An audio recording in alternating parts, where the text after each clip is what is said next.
राज्यामध्ये नगरपरिषद नगरपालिका निवडणुकांची रणधुमाळी एकीकडे सुरू आहे। काही ठिकाणचं मतदान अजूनही बाकी आहे, निकाल लागणं बाकी आहे आणि या सगळ्या पार्श्वभूमीवर त्यामुळे आता अनेक ठिकाणी अनेक पक्षांचे कार्यकर्ते उमेदवार हे सतर्क असल्याचं चित्र बघायला मिळते। कारण नगरपंचायत निवडणुकीनंतर स्ट्रॉंग रूम बाहेर कार्यकर्ते जे आहेत ते पहारा देताना बघायला मिळते।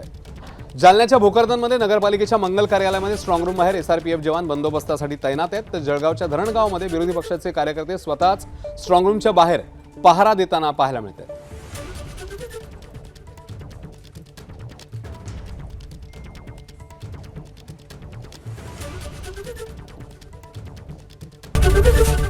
एबीपी माझा, उघडा डोळे बघा नीट।